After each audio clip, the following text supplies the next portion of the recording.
حي على الفلاح. وہ عظیم ہستی ہے جو اپنی زندگی داؤ پر لگا کر اپنی آل اولاد کی پرورش کرتا ہے۔ ایک باپ ایسی عظیم ہستی ہے کہ جو اپنی زندگی حوادث زمانے میں جھونک دیتا ہے، لیکن اپنی اولاد کو آسائش اور سہولیات میسر کرتا ہے۔ ایک باپ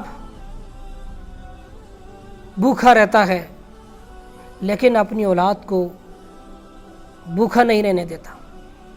خود وہ پھٹے پرانے کپڑے پہن رہا ہوتا ہے، اسے کپڑوں سے کوئی غرض نہیں ہوتی، لیکن اپنی اولاد کو نئے نت کپڑے وہ پہنا رہا ہوتا ہے۔ باپ بھوکا سوتا ہے لیکن وہ کبھی گوارا نہیں کرتا کہ اس کی اولاد بھوکی سوئے، انہیں ہر صورت میں کسی نہ کسی صورت میں انہیں کھلا کر سلاتا ہے۔ باپ وہ عظیم ہستی ہے کہ جو اپنی زندگی کو آگ میں جھونک دیتا ہے، جو اپنی زندگی کو انگاروں پر چلا لیتا ہے، لیکن ساری اپنے حصے کی جتنی بھی خوشیاں ہوتی ہیں، جتنی بھی آسائشیں ہوتی ہیں، سہولیات ہوتی ہیں، وہ اولاد پر خرچ کر دیتا ہے۔ باپ اپنی بیماریاں بھول جاتا ہے، باپ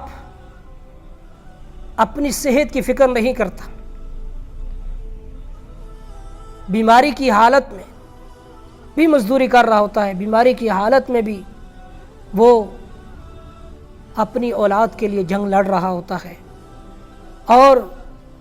تیز و تند آندھی اور طوفان بھی اس کا مقابلہ نہیں کر سکتے۔ اسے اس کی اولاد کو خوشیاں دینے سے طوفان بھی نہیں روک سکتا، آندھی بھی نہیں روک سکتی، زمانہ کے بے رحم رویے بھی نہیں روک سکتے، تلاطم خیز موجیں بھڑکتی ہوئی آگیں بھی اسے نہیں روک سکتی۔ وہ اپنے آپ کو ہر خطرے میں ڈال لیتا ہے، ہر پریشانی اور ہر دکھ میں مبتلا کر لیتا ہے، لیکن اپنی اولاد کو وہ دکھ نہیں دیتا، اپنی اولاد کو وہ پریشان نہیں دیکھ سکتا، لیکن اپنی زندگی کو، اپنی خوشیوں کو، اپنی آسائش اور سہولیات کو وہ بھول جاتا ہے۔ اگر نہیں بھولتا تو وہ اپنی اولاد کو ان کی تربیت کرتا ہے، انہیں آداب سکھاتا ہے، ان کو اچھا لباس، اچھا کھانا، اچھی رہائش دیتا ہے، ہر قسم کی سہولیات انہیں عطا کرتا ہے، جو ایک بادشاہ بھی نہیں دے سکتا کسی کو۔ ایک بادشاہ جو اپنی رعایا کو وہ سہولیات، وہ آسائشیں نہیں دے سکتا جو ایک باپ اپنی اولاد کو دے سکتا ہے، جو انہیں دیتا ہے اور اپنی زندگی داؤ پہ لگا کر انہیں بادشاہ بناتا ہے،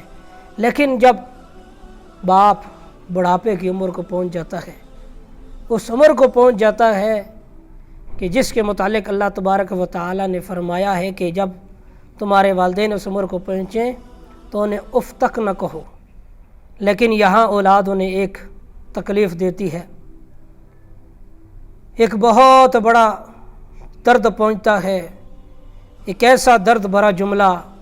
جو اس کی بیوی اور اس کی اولاد کی طرف سے ایک باپ کو ملتا ہے، وہ ہوتا ہے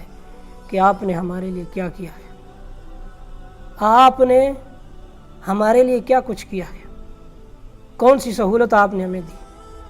کون سے سکول اور کالج اور یونیورسٹیز کے اندر ہم نے پڑھایا، کیا کیا ہے آپ نے ہمارے لیے، کون سی پریشانیاں مول لی آپ نے۔ لیکن اولاد کیا سمجھے کہ اس کے باپ نے زمانے کی کتنی جھڑکیں کھائی ہوں گی، لوگوں کی کتنی گالیاں سنی ہوں گی، بسوں میں دھکے کھائے ہوں گے، نہ جانے کتنا دن وہ بھوکا رہا ہوگا، کئی دن سوکھی روٹی پہ گزارا کیا ہوگا، پیاسا رہا ہوگا، لیکن اپنی اولاد کو کبھی ایسے نہیں چھوڑا۔ لیکن آج وہی اولاد اسے کہتی ہے کہ آپ نے ہمارے لیے کیا کیا ہے۔ یہ جملہ باپ کو توڑ دیتا ہے اور اس کی ساری زندگی کا جو نچوڑ ہوتا ہے وہ اس جملے میں ہوتا ہے۔ میرے بھائیوں، اپنے باپ کی قدر کرو۔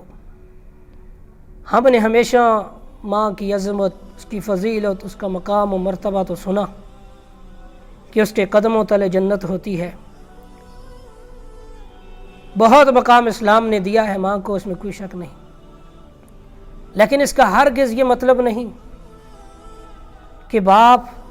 کی قدر و منزلت کم ہو گئی، اس کا کوئی مقام نہیں، اس کی کوئی شان نہیں رہی، اس کی کوئی عظمت نہیں ہے۔ جہاں اسلام نے ماں کی عظمت بیان کی، وہیں اسی آیت میں، اسی حدیث میں باپ کی شان و عظمت بھی بیان کی گئی ہے۔ پتہ نہیں لوگ کیوں بھول جاتے ہیں اور اپنے باپ کو کیا سمجھتے ہیں۔ یہ باپ وہ عظیم ہستی ہے، اس کائنات کے اندر وہ واحد ہستی ہے کہ جو اپنی اولاد کو اپنے سے زیادہ خوشحال، اپنے سے زیادہ کامیاب اور اپنے سے زیادہ آگے بڑھا ہوا دیکھتا ہے۔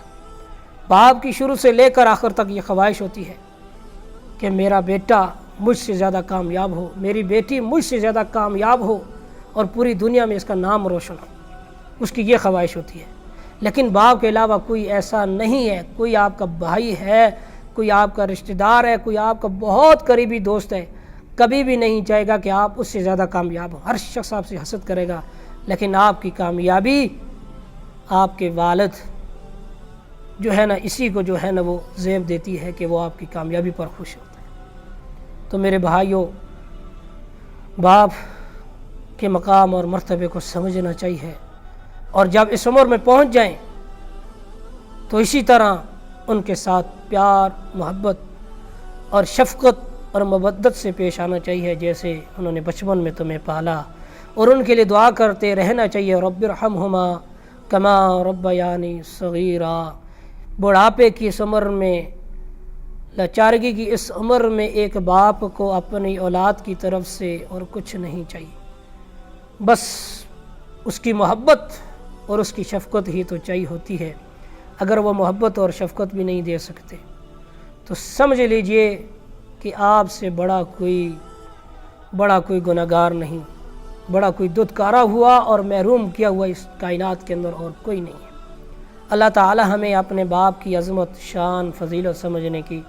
توفیق عطا فرمائے، اور ان کی اس طرح خدمت کرنے کی توفیق عطا فرمائے جس طرح انہوں نے اپنی اولاد کی۔